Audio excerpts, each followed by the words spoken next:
The coaster under my beer was dying a slow, ugly death. The cardboard was soaked through, the edges turned up, and the wet ring bleeding out under my glass made a faint circle stain on the old varnished bar top. I watched it spread like a bad decision and checked my watch for the third time in 5 minutes. Banks owed me for this. The rusty anchor was loud and tired.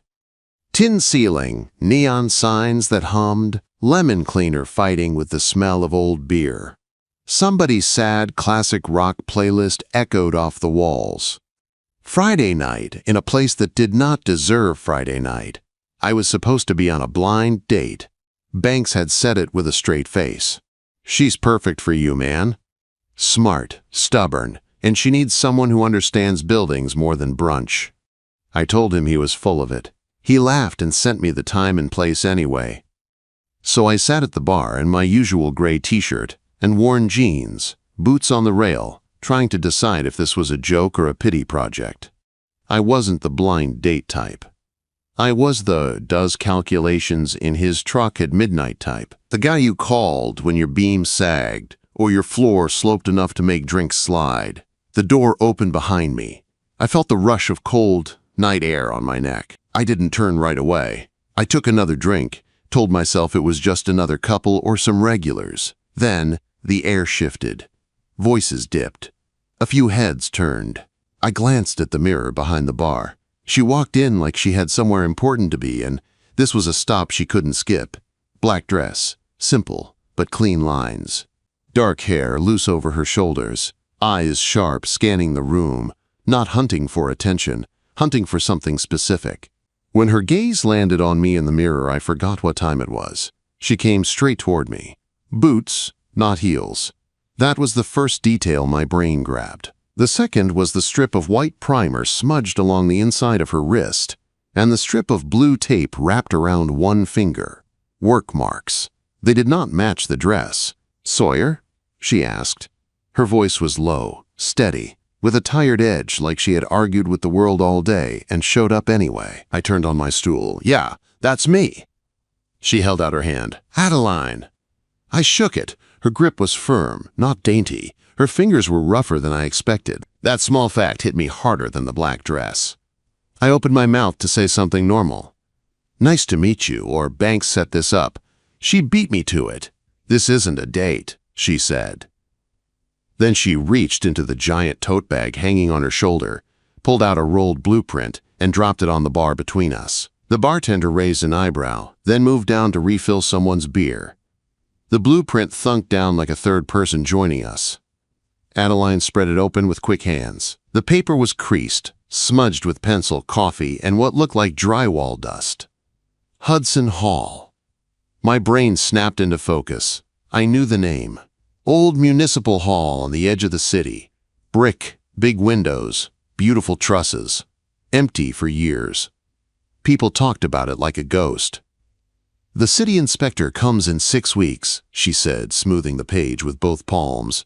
Her fingers shook once, then forced themselves steady. "If this building doesn't pass, the bank calls the loan. I lose everything." I looked down at the plan, red circles along one exterior wall, notes in the margins. Questions. Worries. "Banks told you I'm an engineer," I said. "Banks told me you're the guy who walks into a building and knows which part is lying," she replied. I snorted once. That sounded like my friend. "Order a drink," I said, reaching into my pocket for my pen. "Then tell me what's moving." She ordered whiskey, neat, no sugar, no garnish. For the next 20 minutes, she walked me through Hudson Hall, the north wall cracking. Plaster spiderwebbing every time trucks hit the street outside. Old timber trusses. Iron shoes at the ends. Scary vibrations. A bank clock counting down. I listened, wrote notes in the blank spaces. I could feel her eyes on my face every time I paused. Like she was trying not to hope, but she couldn't help it. "Come see it," she said finally. "Please. If you say it can't be saved, I'll believe you. I just need someone who isn't trying to buy it from me to say it." "Who's trying to buy it?" I asked. Her mouth went tight. "Vance." The name tasted familiar and bad. Developer, cheap finishes, unsafe shortcuts. Buildings that looked pretty for 2 years and then started to complain. I checked my watch one more time, but not for the same reason. 6 weeks. That wasn't a lot of time to fix a century of neglect. Tomorrow morning, I said. 9.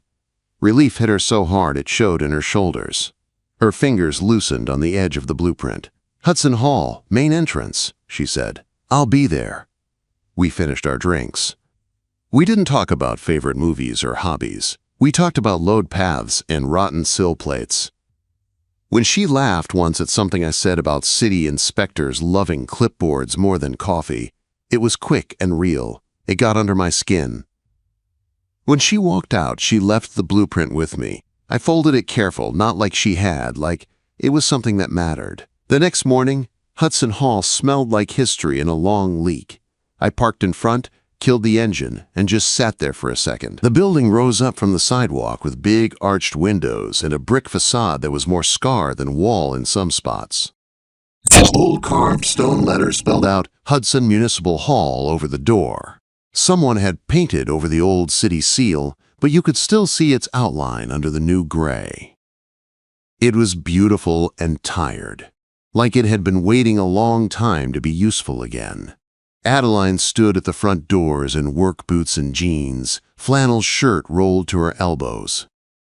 Her hair was tied back. No black dress today, no decoration.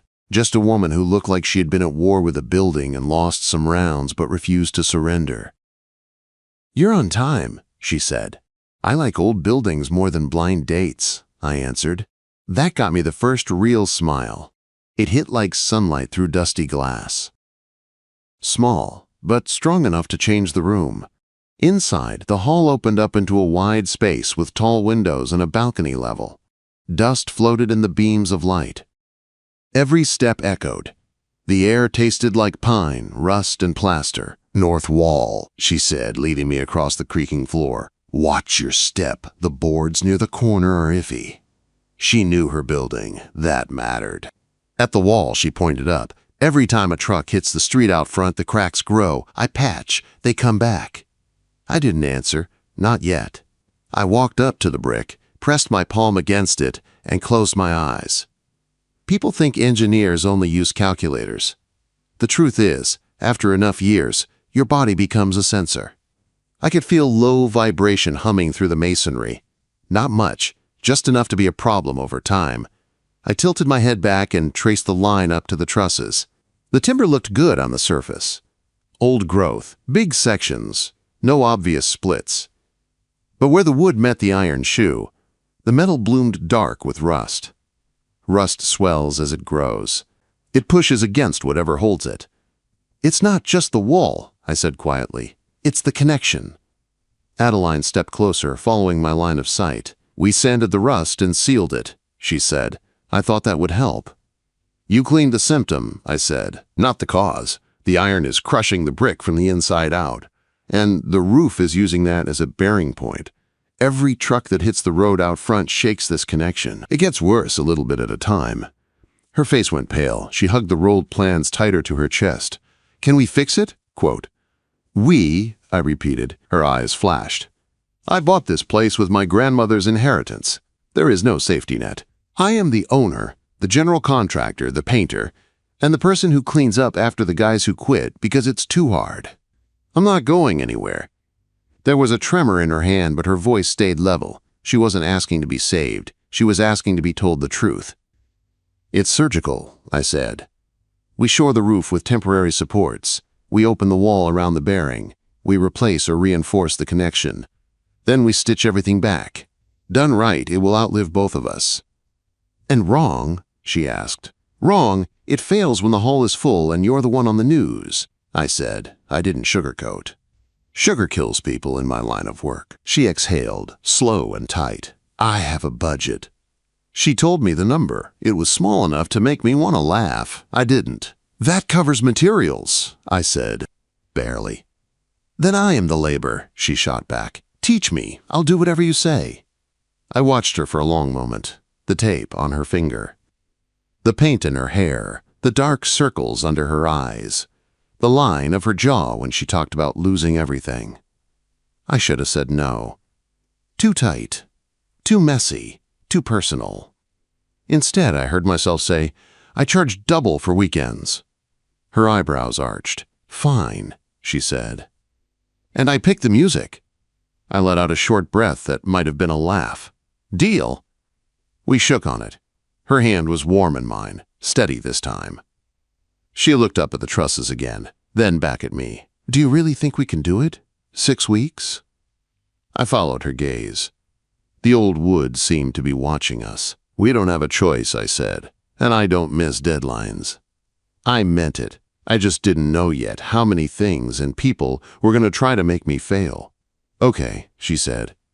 "Then let's start." Quote, I picked up my tape measure. She picked up a notebook. Somewhere under my boots, Hudson Hall hummed like it was listening. And outside the wide front windows, the world kept moving, unaware that the clock had just started ticking on both the building and whatever this thing was, between me and the woman who refused to let it go. By the end of week 2, Hudson Hall had taught me 2 things. First, the building was worse than I thought. Second, Adeline was a problem I hadn't accounted for. Not a problem like a bad beam or a lazy crew. A different kind of problem. The kind that made my focus slide whenever she walked into frame.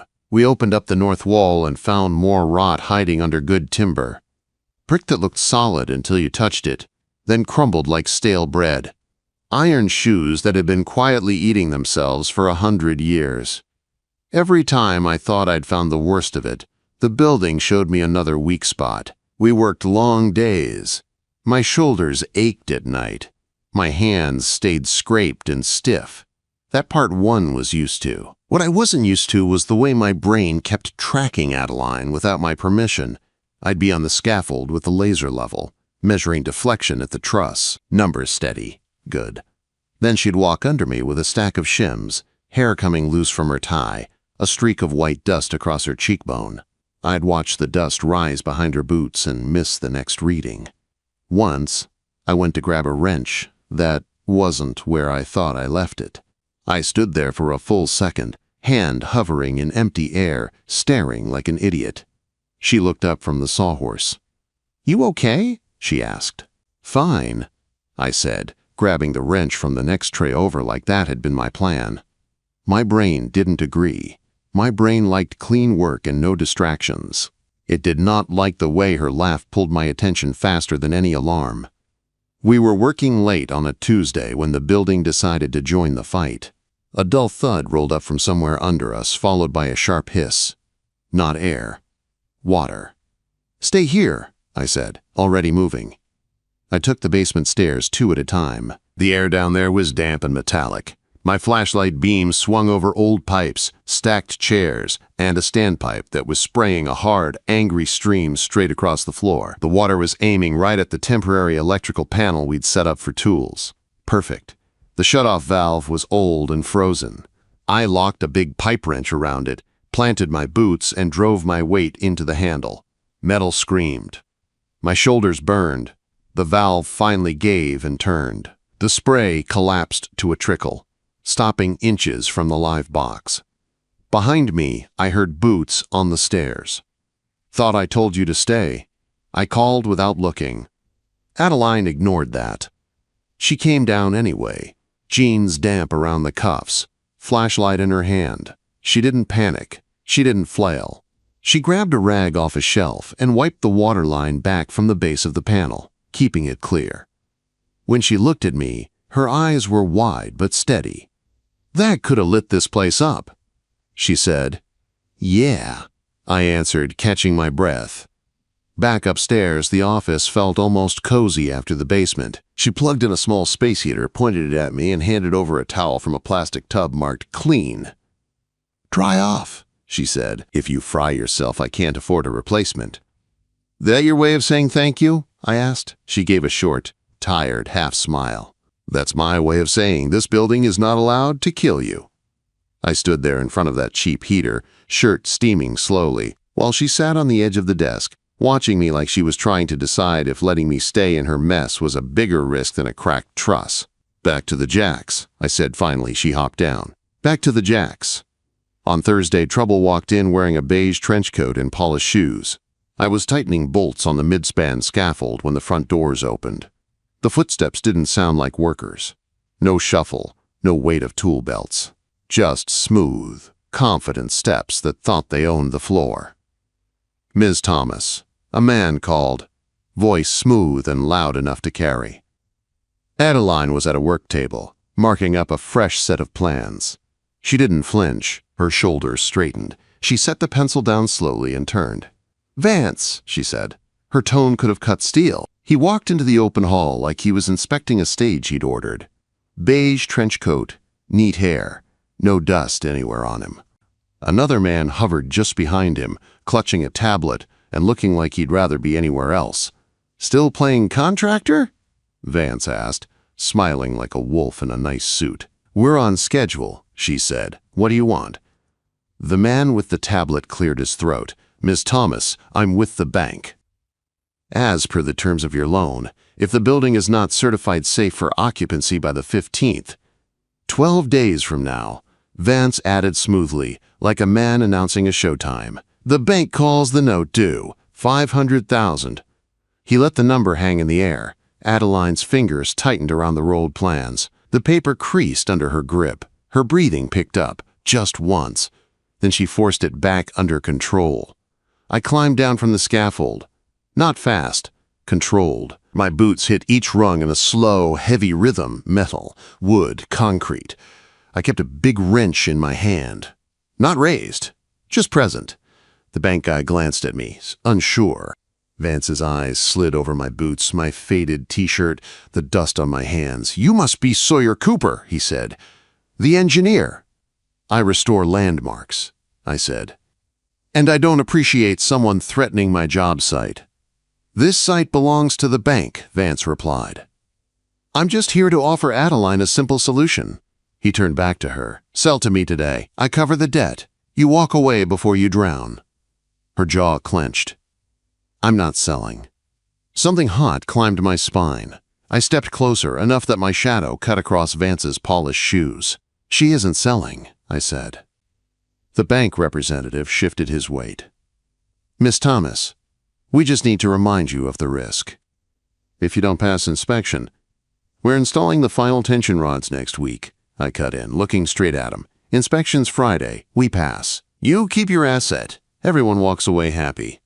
"Tight window," he mumbled. "I don't miss deadlines," I said. Vance's smile thinned. "Accidents happen," he said. "Old buildings are unpredictable." "Not on my watch," I answered. He studied me, looking for a crack. "You know her entire future is sitting on your calculations, right?" he said softly. "That's a lot of weight." I held his stare. "I carry weight for a living." He shifted his focus back to Adeline. "Think about my offer," he said. "You're out of your depth here.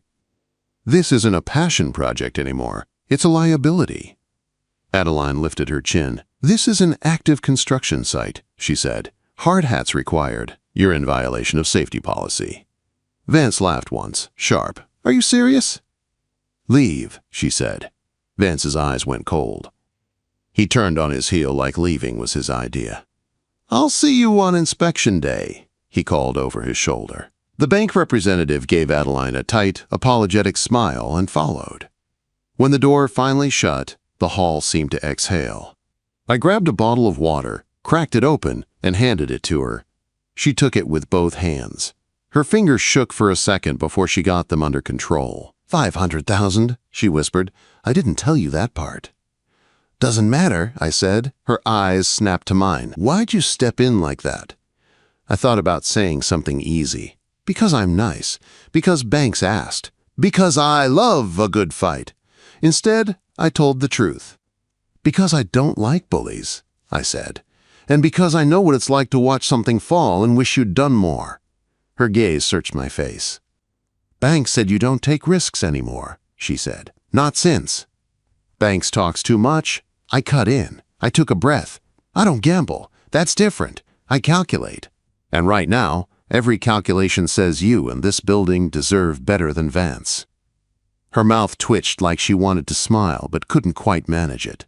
"I can't pay you what you're worth," she said. "I'm getting paid," I answered. "You're lying," she said quietly. "I'm an engineer," I replied. "I don't lie. I round in your favor." This time, the smile showed. Just a little, but it was there. "Back to work," I said. "Timeline's tight." Quote. She nodded. squared her shoulders, and set the empty bottle down on a crate. The hall still smelled like dust and rust and old pine, but under it, something else had started to build. Not safety, not yet. Trust.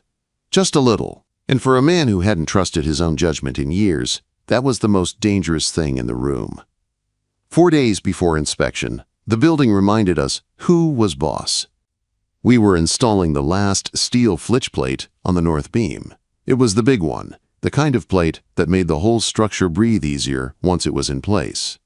Problem was, it weighed close to 500 pounds, and the space was too tight for any real machinery. So we used a chain hoist. Old school, but legal. The red stop work tag from the earlier complaint still hung on the scaffold, but the compliance officer had signed off after our last fix. We were cleared to work, on paper anyway. Keep the chain vertical, I called up. No side load. If it swings, you let it go. Adeline stood on the deck of the scaffold, boots planted, hands on the hoist chain. Sweat darkened the collar of her flannel even in the cold hall. "I heard you the first 8 times," she said, breathless but steady. The plate rose inch by inch. Metal groaned. The rope creaked. The air smelled thick with iron and dust. My shoulders were already protesting from guiding the swing. Then I heard a sound that didn't belong. A tiny, sharp ping. Like a spring snapping. "Stop!" I snapped. Adeline froze. The plate hung suspended halfway to the beam. I stepped closer, eyes on the hoist. The safety latch on the gear housing sat at a strange angle. I could see the edge of bright grind marks on the metal. "What is it?" she asked. The latch gave way. "Let go!" I yelled. She dropped the chain instantly. The plate dropped 3 feet, swung like a pendulum, and slammed into the scaffold post where she'd been standing a second before. The whole structure shuddered. A bucket of bolts on the top deck tipped and rained metal down onto the boards. I moved before my brain caught up. I grabbed Adeline around the waist and yanked her back against the brick wall. Bolts clanged on the deck where her boots had been. Dust exploded around us, filling my mouth, my nose, my head. For a second, all I could see was gray. My lungs locked. The sound around me went far away. Another job site flashed up in my mind. Another beam, another shout, another drop. An empty hard hat spinning across a slab. Sawyer. Adeline's voice was close, real. Now. I blinked hard until her face came into focus inches from mine. Her eyes were wide. She had both fists twisted in my shirt. Her breathing was sharp and shallow.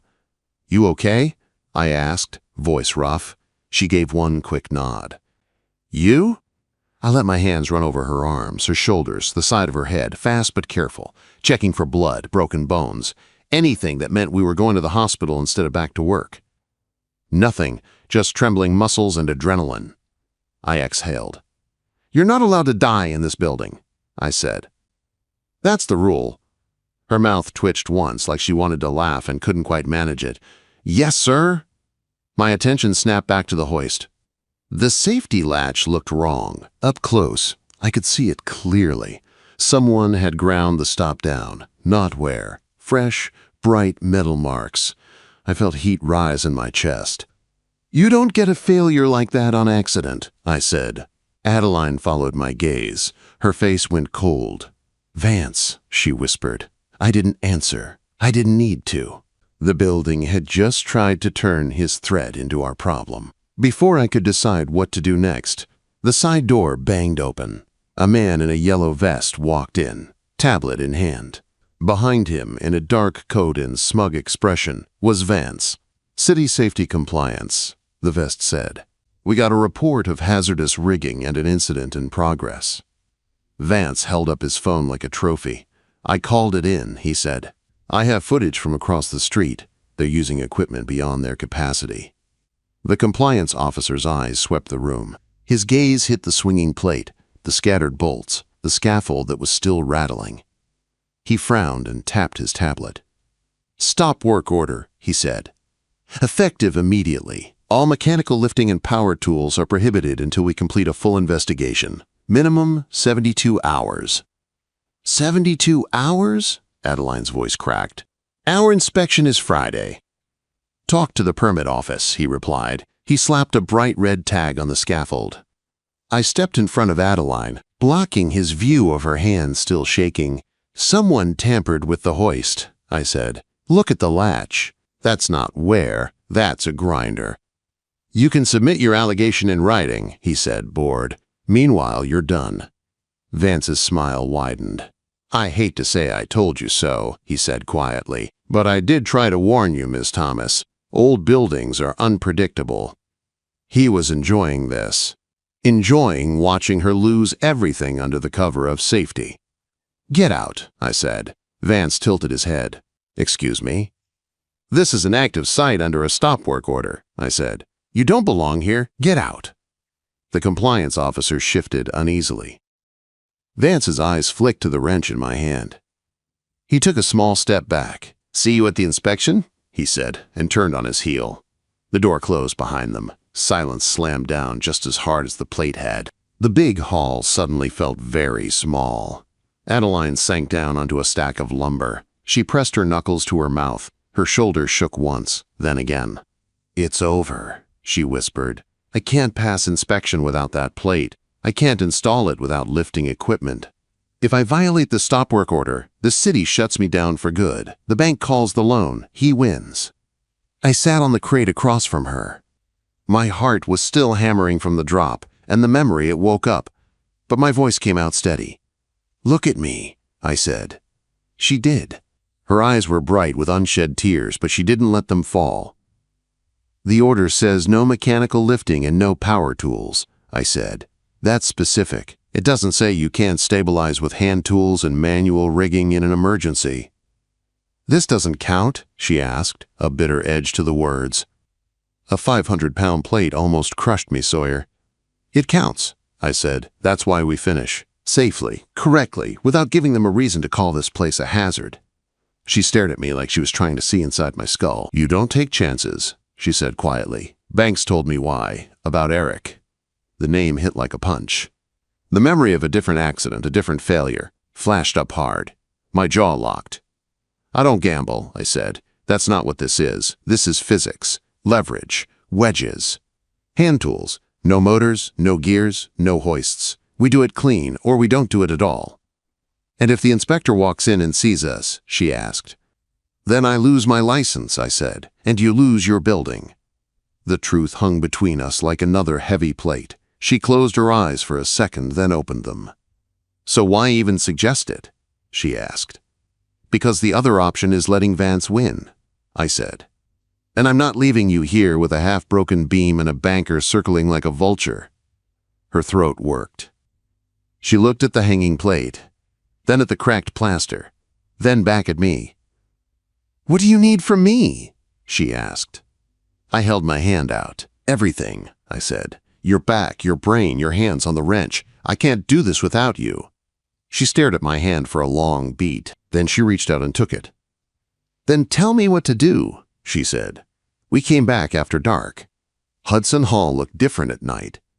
Still tall, still stubborn, but the street noise faded, and the city lights turned the high windows into squares of deep blue. Inside, our battery work lights cast tight pools of yellow over the scaffold and the beam. The rest of the hall stayed in shadow. No music, no power saws. Every scrape and clink sounded too loud. I built a manual lifting system like something out of an old textbook. Anchor straps around sound beams. Blocks and tackle rated well above our load. Redundant ropes. Wedges ready. No chain hoist, no gears, nothing with a motor. I checked each knot twice. Then I checked it a third time because my hands still remembered what it felt like to hold a load that suddenly didn't exist under you. Adeline stood beside me with a clipboard and a pencil. "Angle," I said. She squinted at the inclinometer and the rope. 31 degrees. "Good," I said. "Clearance?" 2 inches to the underside of the beam, she replied. Her voice was steady now. Efficient. All business. We started to lift. This time, it was nothing but muscle and leverage. No click of gears, no easy chain pull. Just our shoulders, our legs, and the creak of old wood. The plate rose slowly. I nudged wedges under it at each stop. Adeline watched my hand signals and matched her pull to mine, step by step. My gloves started to burn at the seams. Sweat stung my eyes. The rope dug into my shoulder. Every inch felt like an hour. Halfway, I grunted. Copy, she said, shifting her stance. Tell me when. We pulled again. Inch by inch, the plate climbed into place. By the time the steel kissed the underside of the beam, my arms were shaking so hard I could feel my heartbeat in my fingertips. Almost there, I said, voice raw. I'll hold. You bolt. You can't hold that, she said. I can hold long enough, I answered. I wedged my shoulder under the plate, took as much of the load as I could, and locked my legs into the scaffold. The manual rigging held most of it, but I could still feel the steel digging into the padding of my shirt. Adeline climbed up with a hand ratchet and a bag of bolts. The light haloed her hair in dusty gold. Center bolt first, I said. Then the corners, slow, straight, no forcing. Her hands were trembling, but she set the first bolt into the hole. It slid through clean. The ratchet teeth clicked as she tightened it, sound sharp in the quiet hall. Click, click, click. Next, I said, jaw clenched. She moved down the plate. My shoulders burned. My vision narrowed. For a heartbeat, I saw Eric again, heard the roar, felt the empty space where a man should have been. I forced my lungs to drag in air. Look at me, Adeline said suddenly. I did. Her eyes were locked on mine, clear, fierce, present. I've got it, she said. Just hold. She turned back and cranked the second bolt home. By the fourth and last bolt, my legs were shaking so hard the scaffold buzzed. The final hole needed a hair of alignment. I used what was left in my arms to nudge the plate into line. Now, I rasped. The last bolt slid through. She drove the nut down until it seated flush. Then she set the wrench down and checked each one with her fingers, just to be sure. When she was satisfied, she leaned back and exhaled. It's in, she said. I let the weight shift fully into the rig, then slowly stepped out from under it. My arms dropped useless at my sides. My chest heaved. We stood there, both of us staring at the steel plate like it might fall just to spite us. It didn't. It held. The beam above it looked right. Solid. Adeline turned to me. Her eyes were shining, but not with panic this time. Sawyer, she said quietly. I tried to answer. All that came out was a rough sound somewhere between a laugh and a breath. She stepped closer. Her fingers came up and framed my jaw, dusty and warm. She was careful, like she thought I might bolt if she moved too fast. Breathe, she said. I did. Cold air, dust, the faint smell of vanilla from her skin. My heart was still racing, but it started to land somewhere steadier. You don't have to, I started. She went up on her toes and kissed me. There was no easing into it. No testing the waters. It was a hard, grateful, relieved kiss right in the middle of the silent hall, with dust still floating in the work lights and steel cooling above our heads. My hands found her waist. I pulled her in, careful not to crush her, not to lose myself completely. Her fingers clenched in the back of my shirt. She made a small sound that went straight through my ribs. For the first time in a long time, my brain didn't jump to weight charts and failure modes. It just shut up. When we finally broke apart, our foreheads rested together. Her breath trembled against my mouth. That okay? I asked, voice low. She nodded once. More than okay. We stood there like that for another moment. Then I stepped back, slowly, because the job still wasn't done and inspection day was still coming. Down, I said. Careful, no hero moves. She smiled, small and real. Yes, engineer. Quote, we climbed off the scaffold together, boots hitting the boards in sync. Hudson Hall creaked once, a low, settling sound through the beams. For the first time since I walked into that building, it felt less like a math problem waiting to fail, and more like something that wanted to stand. We still had an inspector to face, we still had Vance circling, but now we also had a beam that held, a plate that wouldn't fall, and a line we'd cross together. And no matter what the city or the bank decided, that felt like a load neither of us was going to carry alone again. Inspection day felt like waiting for a verdict. Hudson Hall was quiet for once. No saws, no drills, no music. Just the sound of old wood settling and my own pulse thudding in my ears. We had scrubbed what we could. Tools stacked neat. Scaffold tagged clean. The steel plate we fought for looked calm and solid above us. Bolts lined up like a row of little promises. Adeline stood by the front doors in her boots and clean jeans. Same flannel, different energy. She looked steady now. Still tired, still wired, but steady. "You ready?" I asked. "No," she said, "but I am done being scared of him." Before I could answer, a dark sedan pulled up outside. Inspector Miller got out first. Thick gray hair, work boots, clipboard. He moved like every step had a purpose. Vance stepped out behind him in a long coat and polished shoes like he was walking into a boardroom. Adeline's shoulders went tight. She took one slow breath, then opened the door. "Morning," Miller said. "Morning," Adeline answered. "Thanks for coming." Vance didn't bother with small talk. "Let's not waste time," he said, stepping into the hall. "You saw the stop work order, Miller. They were caught using unsafe rigging. If that beam is not exactly as it was, this inspection fails." Miller gave him a look like he was an annoying pop-up ad. Then he turned to me. "You Sawyer Cooper?" he asked. "Yes, sir." "You the one who signed off on the stabilization plan you emailed my office?" "I am." He nodded once, then walked toward the north wall without another word. Vance stuck to his side like glue. I followed at a small distance. Adeline walked beside me. Her fingers brushed the back of my hand. I curled mine just enough that they touched. It was a small point of contact, but it grounded both of us. Miller stopped under the beam. He looked up at the new plate, the old timber, the brick. He did not rush. He took his time, eyes moving over every bolt, every washer, every joint. "Hoist?" he asked. "No mechanical hoist," I said. "Manual lift only. Blocks, tackle, wedges. Emergency stabilization under stop work terms. No motors, no gears, no power tools." Vance scoffed. "Convenient story." Miller ignored him. He stepped closer to the beam, reached up, and ran his hand over the plate. His fingers landed on the gear housing of the old chain hoist, still hanging nearby, red-tagged and out of service. He bent in for a better look. Then he snorted once, low. "Who did this?" he asked. "Did what?" Vance said. Miller pointed to the safety latch.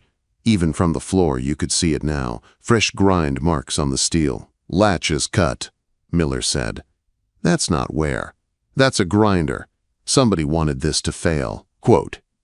His gaze slid to Vance. Vance put his palms up. "I have never touched that thing," he said fast. "I reported what I saw from the street. Unsafe equipment in use. I have video."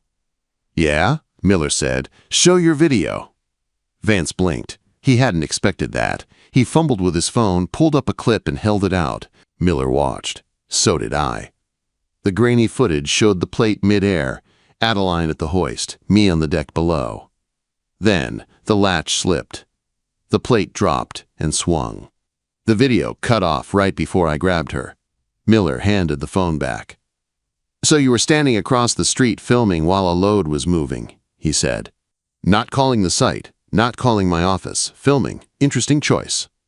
"I called as soon as I saw they were out of control," Vance said. "This place is a risk. Look at it. It should fail inspection." Miller looked again, but not at us, at the work. He checked the plate. He tested the bolts. He eyed the crack lines in the brick. He walked the span and tapped the timber with his knuckles. The sound came back solid and clean. Then he walked the perimeter, checking bracing, exits, lighting, emergency signs. His pen scratched on the clipboard. He did the job, nothing more, nothing less. When he came back to us, the hall felt like it was holding its breath. "Well?" Vance pushed.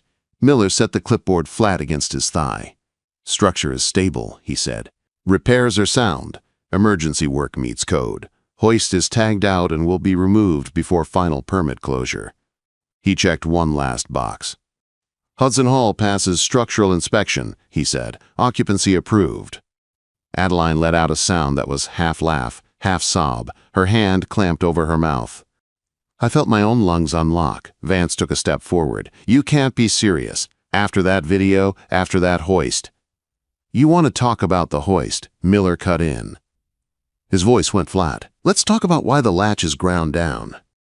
I already told you I don't. You own a lot of properties in this city, Vance, Miller said. I've signed off on some. I've flagged others. Now I'm going to go back and take another look at the ones I flagged. You just bought yourself extra attention.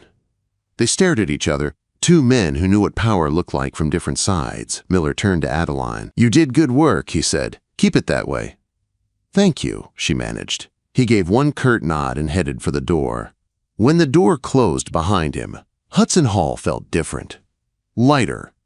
Like the building itself had taken a full breath for the first time in years. Vance stayed another second, eyes hot, jaw tight. This isn't over, he hissed at Adeline. She lifted her phone and held it up, screen facing him. It is for you, she said.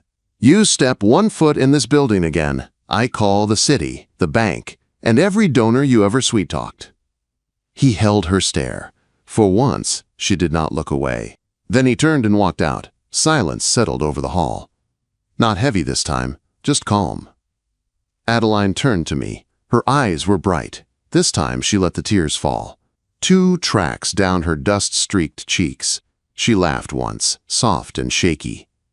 We did it, she said. We did it, I answered. She stepped in close. Her boots brushed mine. Her hand came up and landed right over my heart.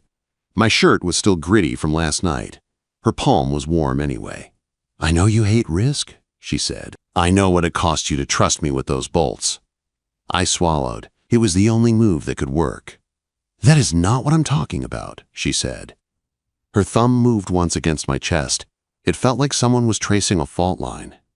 You could have walked away when you saw the foreclosure risk. When you met Vance.